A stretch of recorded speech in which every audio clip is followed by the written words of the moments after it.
Podemos iniciar. Buenos días, bienvenidos nuevamente sean todos ustedes.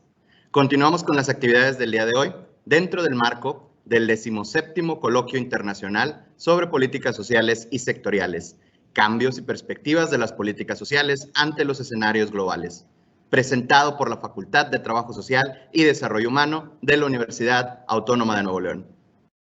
Continuando con el programa, tengo el honor de presentar la primera conferencia magistral del día de hoy, titulada Justicia Social y Equidad en el tiempo de COVID, lo que ha cambiado y lo que se ha mantenido igual, dirigida por la doctora Jeniffer Harrison, directora interina de la School of Social Work de la Western Michigan University. Antes de iniciar, me voy a permitir leer una breve semblanza de la doctora Jeniffer. Es trabajadora social, consejera de Adicciones Químicas, profesora asociada y directora interina de la School of Social Work de la Western Michigan University.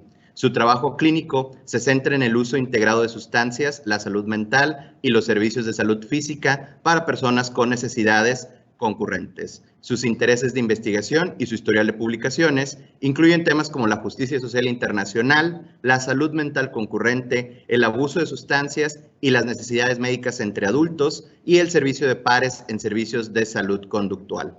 Ha presentado investigaciones y docencias profesionales en los Estados Unidos e internacionalmente, específicamente en India y Guatemala. Es investigadora principal en 2 proyectos financiados por la Health Resources and Services Administration para impactar en la fuerza laboral interprofesional de salud conductual. Antes de continuar, me permito recordarles a aquellas personas que nos vean desde una computadora o una laptop, pueden activar los subtítulos para esta presentación y seleccionar el idioma utilizando los iconos en la parte inferior derecha de la pantalla. También los invito a participar en el chat en vivo. Al final escogeremos 2 preguntas del chat para nuestra conferencista. Sin más preámbulo, le damos la más cordial bienvenida y le solicitamos nos haga el favor de iniciar con esta conferencia magistral. Adelante, doctora. Sí, gracias, Dr. Pérez. So my name is Jennifer Harrison. I'm a social worker and chemical addictions counselor, like was mentioned before, and currently an associate professor and the interim director of the School of Social Work at Western Michigan University. Y bienvenidos a la Western Michigan University.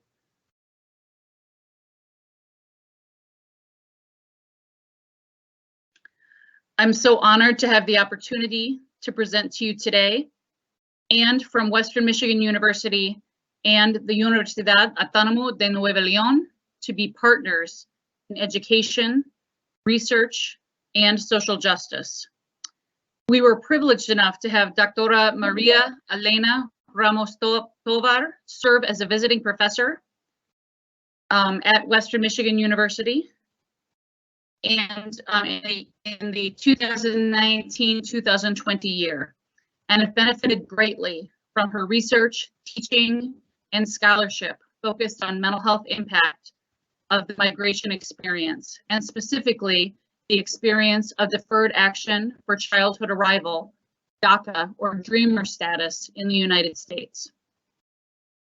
This summer, UINL and WMU are jointly holding our first shared social work class on the topic of social movements and social change in Mexico and the United States. Dr. Ramos's and UANL's contribution to mine and my colleagues' work, as well as the learning of our students, has added a richness that we are so pleased to be able to access. The topic of my talk today is social justice and equity in the time of COVID. What has changed and what has stayed the same?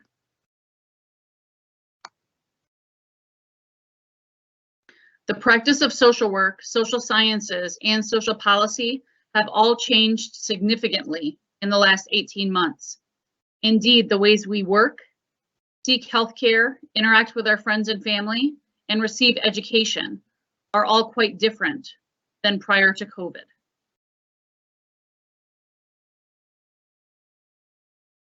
In the US, pues todos los casos de COVID en todo el mundo, esta fotografía.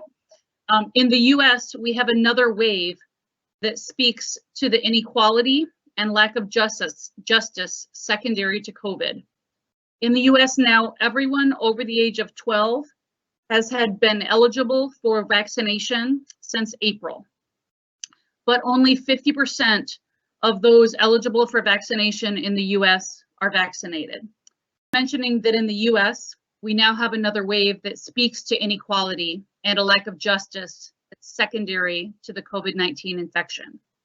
Everyone in the United States over the age of 12 has been eligible for vaccination since April, but only 50% of those eligible have been fully vaccinated. Now with the Delta variant, we have illnesses almost exclusively amongst unvaccinated individuals. The US has led case rates for the last 15 months, and now we are seeing that again. So now with the Delta variant, we have illnesses that are almost exclusively amongst unvaccinated individuals in the US. And the US is again leading case rates for the last 15 months. Simultaneously, while the World Health Organization has asked developed countries to send vaccine doses to those nations where even healthcare workers have not had the opportunity to be vaccinated. In the US, we have governors threatening to deny state education funding if school districts require masks for school children. In the US, COVID has exposed our inequities in power, in racial disparities, in access to resources.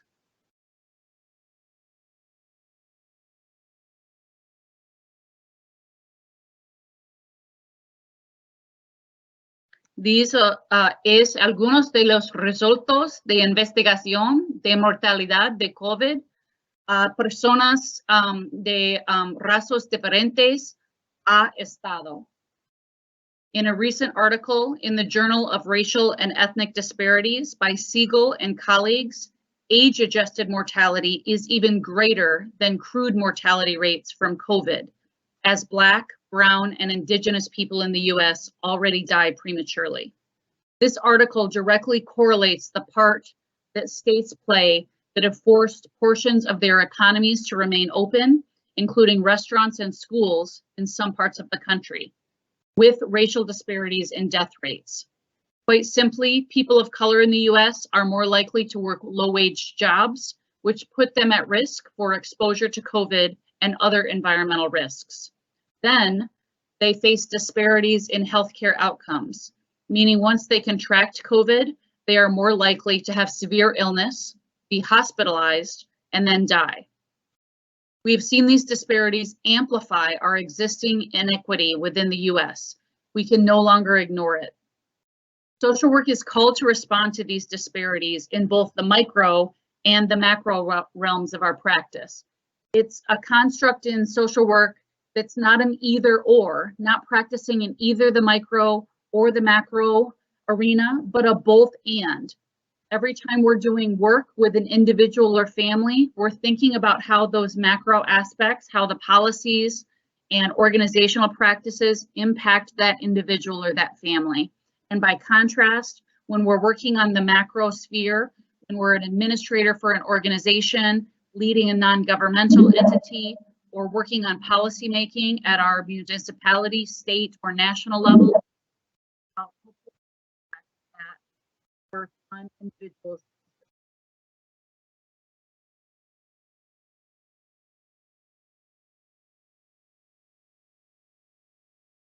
Y eso es comidas gratis de la organización World Central Kitchen, una organización que típica es para los desastres naturales como huracanes. Some of the impacts of COVID-19 on the field of social work include a dramatic increase in the numbers of people seeking social work services in the US. The number of people who are accessing food resources, housing resources, unemployment benefits, and other social safety net programs has increased dramatically.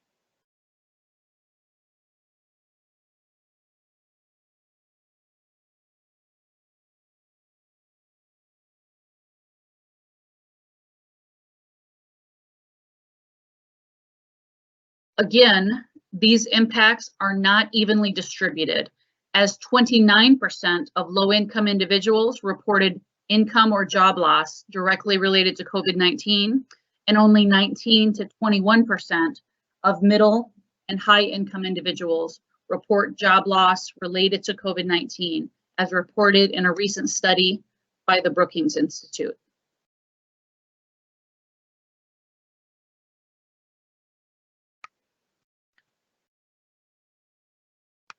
Y eso es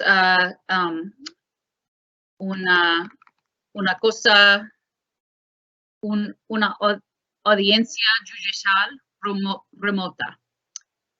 Many activities throughout our society moved to remote operations, from healthcare to education to courts, as we see here. This has meant that the activities of activists and social workers have shifted as well. We transitioned from seeing people in person to remotely across most of our practice sectors.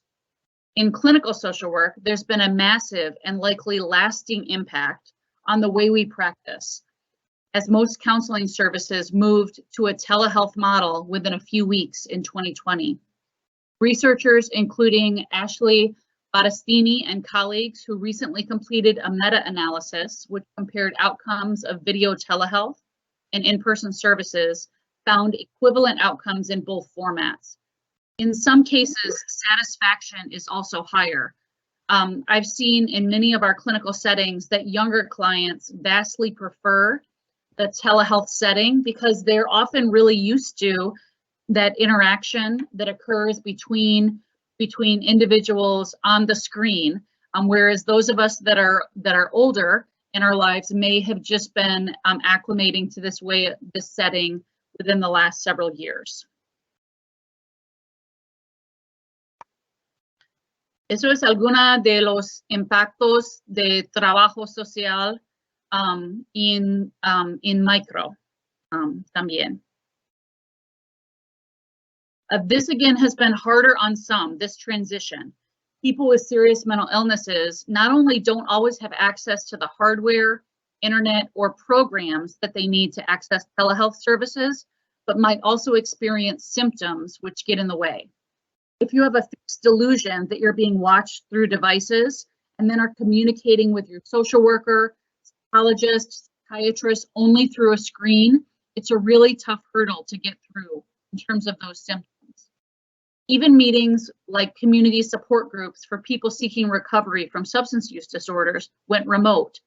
This was a real loss of community, of a sense of local community, but it also opened access to people all over the world.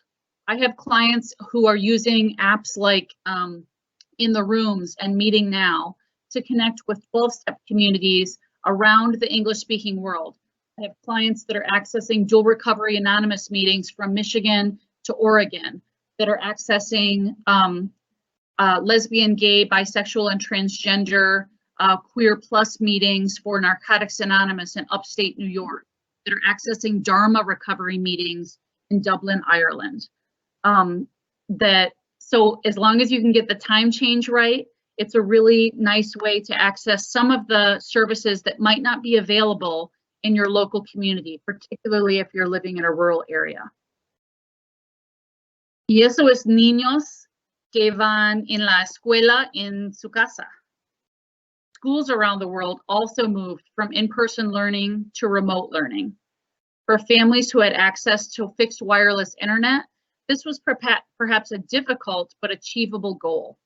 However, in the US, where access to the internet is treated more like cable television than electricity or roads or other parts of the infrastructure, the digital divide has impacted access to education.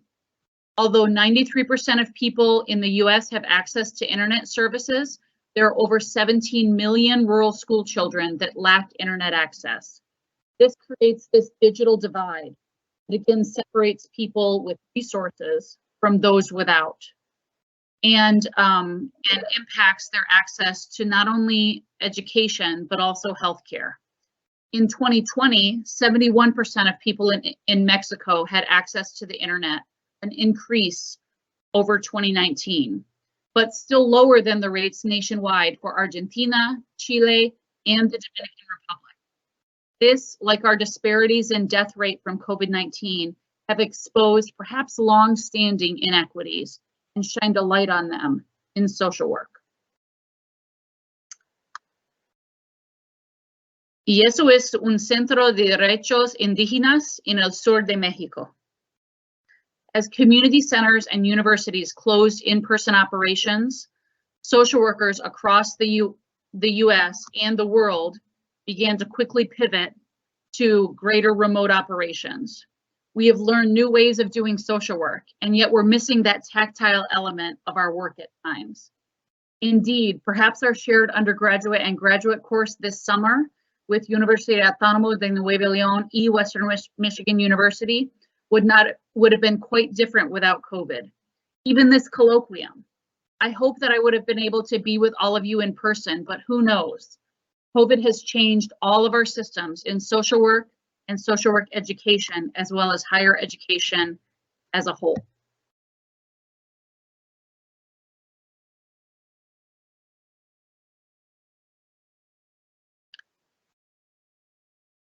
If COVID has changed so many aspects of our lives, even the format of our colloquium today, what impacts has it had on movements to enhance equity and justice for all of the world's inhabitants? How are we as a profession advancing the human rights of all people? How are we developing in sustainable ways, even during this crisis? Has COVID changed the basics of social work? No, I assert it has not. The format, yes.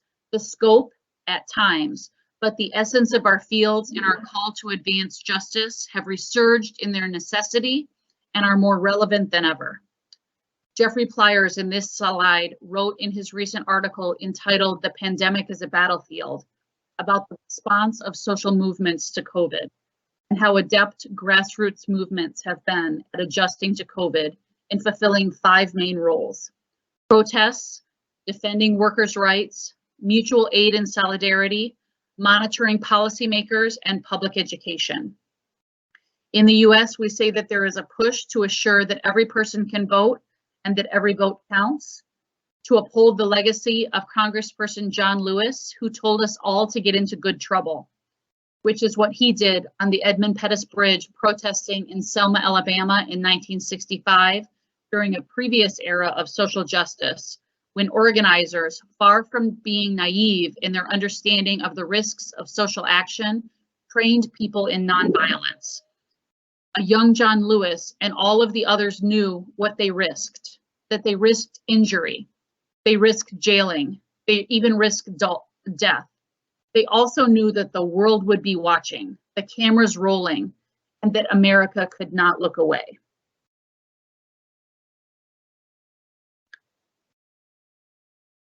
Y eso es John Lewis y la Comité Coordinar Estudiantil Non Violente y Protestos de las Vidas de Negros Importan. I hope that I could be nonviolent if faced with an officer on horseback with a nightstick, with people jeering, fists clenched, but I don't know. This is the task of social movements. Then, and now, perhaps now as well. Are there ways that we can have justice and peace simultaneously? In fact, there have been some justice and equity issues that we have not have recognized except for COVID.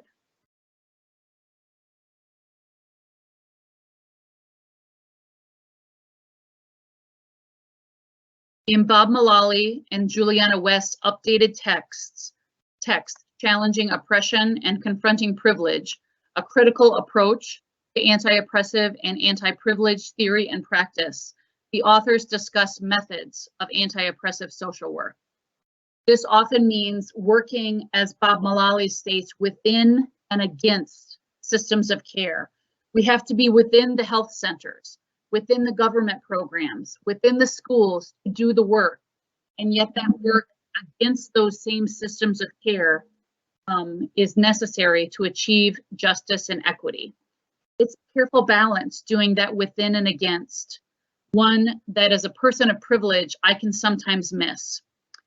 I forget the privilege that I carry with me, not due to my own hard work, but due to my race, my sexual orientation, my class, my access to education, to accruing wealth in my household, and to offering my children those same privileges by extension.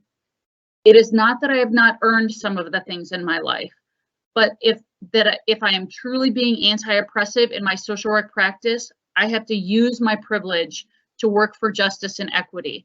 Sometimes I have to stand with my colleagues who lack equivalent privilege in different ways to be able to access that, use that privilege to advance the justice and to indeed raise up the voices of others.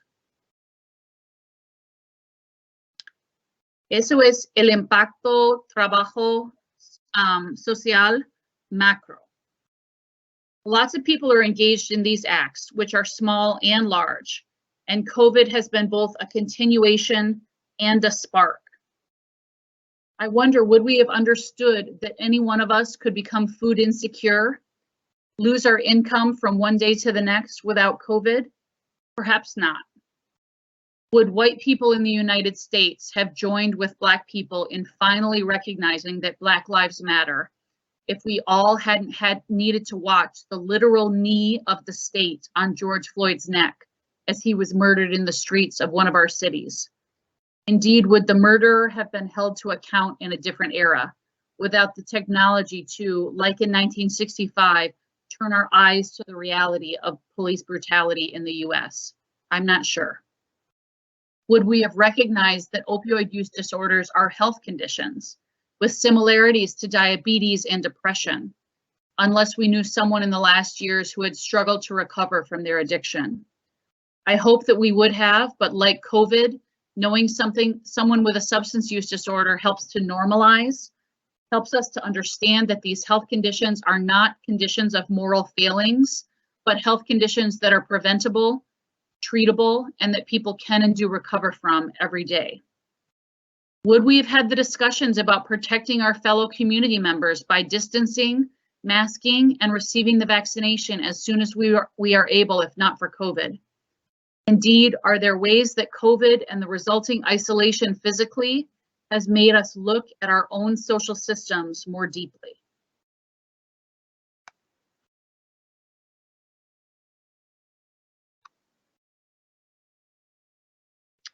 There are perhaps 4 primary areas where social work and social justice in Mexico and the United States have had a role before, during the era of COVID, and on an ongoing basis. And those areas are in the areas of racial justice, gender justice, environmental justice, and immigration justice. In the areas of housing equity and justice, which covers all 4 areas, the US and Mexico have had a long and sordid history. In both nations, the land, the area for housing, was originally stolen from indigenous peoples.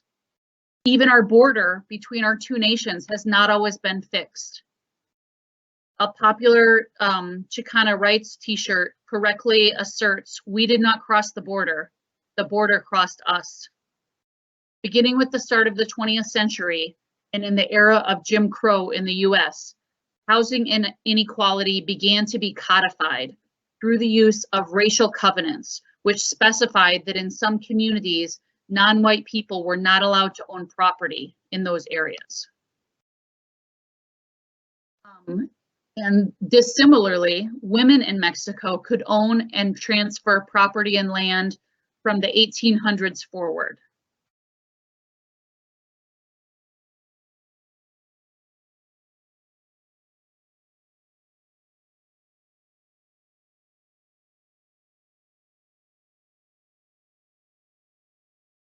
As part of US federal policy administered by the Federal Housing Commission, redlining, where neighborhoods were classified as either green, yellow, or red, began in the 1930s. Any area where one person of color was living was considered red. And if your neighborhood was redlined, you were not eligible for federally guaranteed mortgages. This was a huge, huge way for white people to accrue wealth in the US, but also for people of color to be cut out of the wealth that could be accrued through owning land and owning housing, because typically federally guaranteed mortgages were at a subprime or a lower rate than you could usually get from the bank, and were also federally insured. And then following World War II, the GI Bill guaranteed mortgages and educational assistance for hundreds of thousands of returning veterans. These mortgages were not available to non-white veterans in most areas. If a house was purchased in 1949 in Leventon in New York, the median price of that house was $8,000. Today, the median price of that same house would be over $400,000. So we can see here how accruing wealth through housing is a major reason for the continuing racial wealth gap in the US. The mean wealth for white families, according to the Brookings Institute, is $184,000. For Black families, it's $24,000. This issue of a wealth gap is not going away on its own.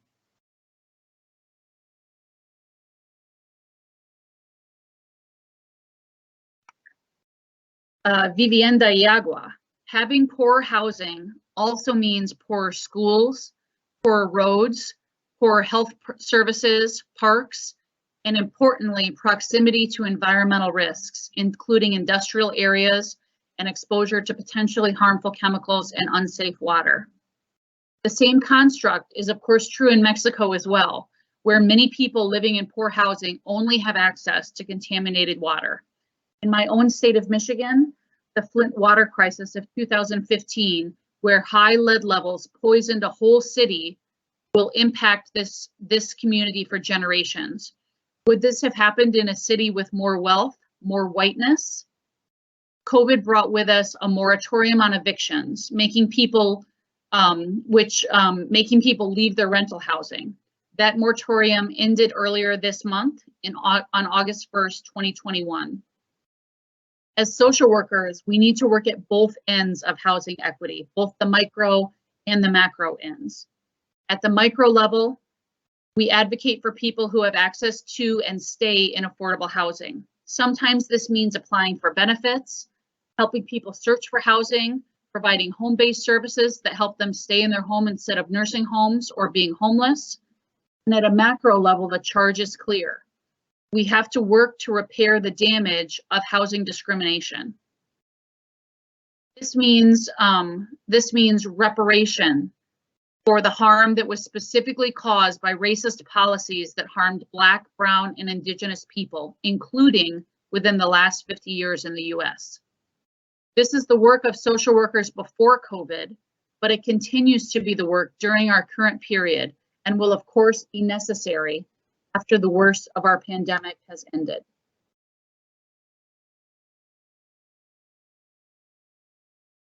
Eso es César Chávez y Trabajadores del Campo Unidas, sin matones, sin armas, sin gallo, y servicios para comida in North Carolina. The justice and equity issues that have always been part of movements in Mexico and the United States continue to be relevant today. The rights of farm workers, individuals often at the lowest wages and at the highest rates of wage theft that Cesar Chavez and the United Farm Workers organized with are still social justice issues of today, particularly with the closing of borders and farms in the US realizing that there are not enough people to harvest crops or milk cows. Again, the strategies that we used 30 years ago are still relevant, although the format may be different. And sometimes the strategies are not even different. We still have to spend time on the street corners and in the streets. Some of my best work as a social worker has been meeting people where they are, going to them, insisting that they come to us. There is oftentimes when in micro social work, we have to go into the communities to work with the non-governmental organizations, to go where people who are experiencing homelessness are living or spending their days. This often involves not so much cognitive behavioral therapy, but sometimes hot coffee and dry sock therapy. We need to have people that are able to focus on those lower levels of the Maslow's hierarchy of care before they can focus on other things. I always, my grandma would always say, you need food in your belly first. That's one of the things that's important to us.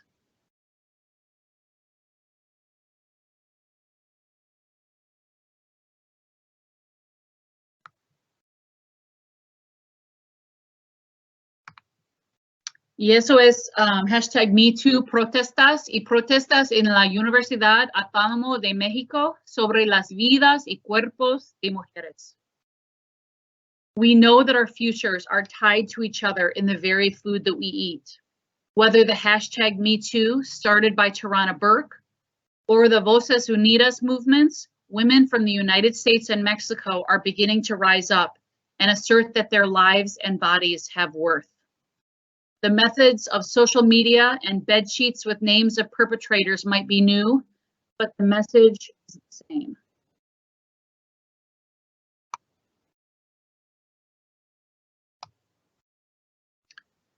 Y es ayuda a los compañeros y compañeras residentes in Michigan.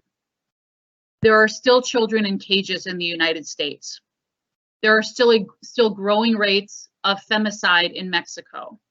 There is still the displacement of indigenous peoples from their homelands in both of our countries. And yet we realize now more than ever that the justice, the full rights, the access to health and resources to live as they choose is tied between our two countries.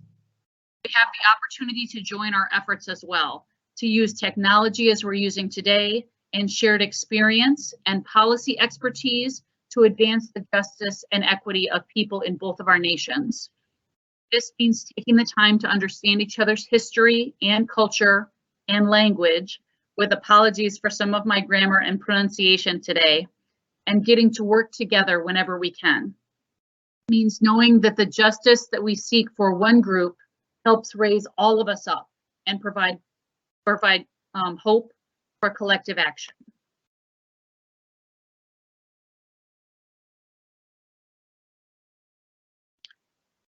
The ability to connect with all of you today is a great privilege for me, and I wish to thank my colleagues, particularly Dean Laura Gonzalez and Profesora Maria Elena Ramos, for their partnership throughout the last year and also in the years to come. Thank you all for attending this important colloquium, but thank you more for the work that you are doing to advance justice and equity in the time before COVID, in our current era during COVID, and in the years to come. Thank you all.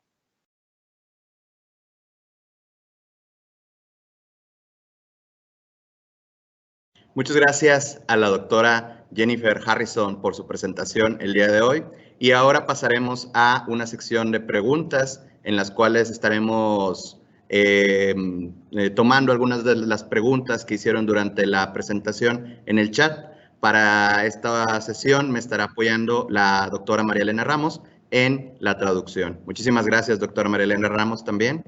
Tenemos una pregunta que menciona por aquí. ¿Es importante la participación del ciudadano en la defensa de sus derechos? Sin embargo, en la mayor parte de Estados Unidos está venida menos la importancia que los gobiernos dan a las posiciones sociales y a esa participación. ¿Cuál es su apreciación de esa situación en los Estados Unidos? So, yeah, I think that we've seen a shift. Is okay in English also? Yes, so I think so. Okay, so I think that we've seen some shifts in the role of government, particularly in the area of public health, right? So I think that part of the reason that the US has struggled so much with our COVID rates is we have such an individually based society.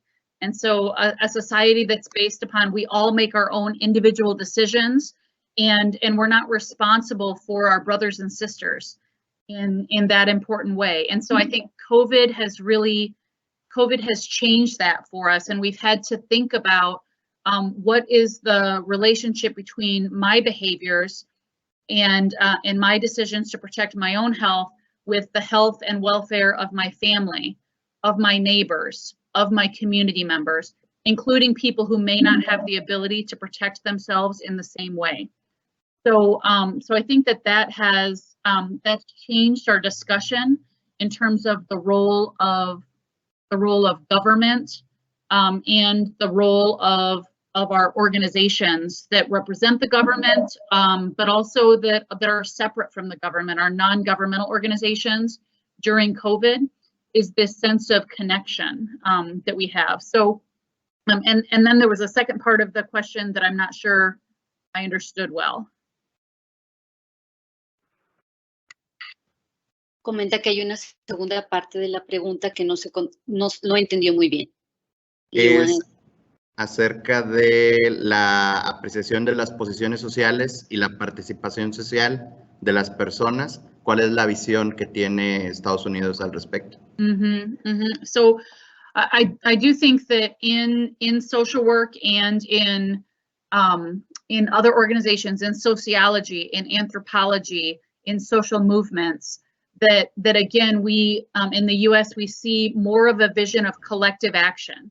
We're again seeing the power, like during the 1960s and 1970s with the work of Cesar Chavez and the United Farm Workers. We're seeing that we need to gather collectively to do the work together, that we can't do this work on our own. And again, even in social work, there's a lot of social work in the US that's very based upon individual services, individual counseling services, individual case management services. But as social workers, we're beginning to reckon with the need for those services to result in collective action. That collective action is a way of holding ourselves accountable also for working toward equity and inclusion and justice in the work that we do, which includes that our social work profession and many of our positions of power are overwhelmingly white and overwhelmingly male and overwhelmingly middle class. So those are, even the inclusion in our profession, are things that we need to change. Muchas gracias, doctora. Tenemos otra pregunta. Esta menciona, con la situación actual del COVID-19, ¿cuál es su postura con respecto a si la profesión está preparada para realizar intervenciones sociales a través de Internet o medios digitales? So certainly initially in 2020, we weren't prepared as a profession, right? Like, so I think that everyone was working as fast as they could to be able to transition to digital resources, to be able to provide access to children, for instance, to special education resources on a remote platform, to transition mental health resources to a remote platform, to certainly in my own work to transition research. So one of the projects that Dr. Tovar and myself were working on with other researchers at Western Michigan University was about doing interviews with DACA recipients, of dreamers that had arrived in the US during their childhood. And of course, those interviews were originally planned to be offered in an in-person or a telephonic setting. And so we had to dramatically shift to a remote platform.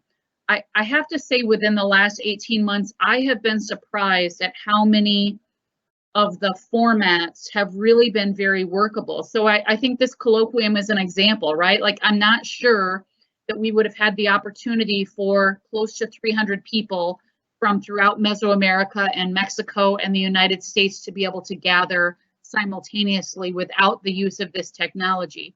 The reality is that for many people, the travel costs would have been prohibitive for them to participate from their organization. So I think that's an important advancement. And as I mentioned, I have some clients that I serve that they don't ever want to go back to meeting in the office, to meeting in person. They prefer the remote platform.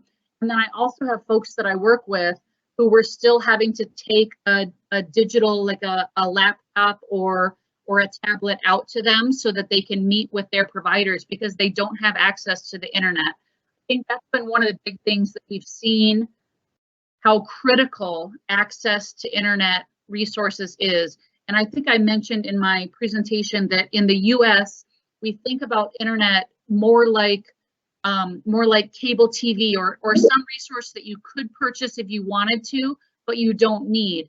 And in most of the rest of the world, we think of internet as part of our infrastructure. It's like roads, it's like electricity, like access to clean water. It's not something that anyone needs to do without. So I think even that transition of thinking about, is internet something that you can purchase if you want to, or is internet really a required resource that we need to support access to healthcare, access to education, and again, access to compadres that you can work on engaged social action with. And I think that it is, and that's going to shift in the U.S. Okay. Muchísimas gracias, doctora Jeniffer. Y pues bueno, agradecemos la participación de la doctora Jeniffer Harrison en este 17º coloquio de políticas sociales sectoriales. Y ahora vamos a hacer entrega, o vamos a hacer más bien la presentación de un reconocimiento a la doctora, a nombre de nuestra directora, la maestra en Trabajo Social, Laura González García.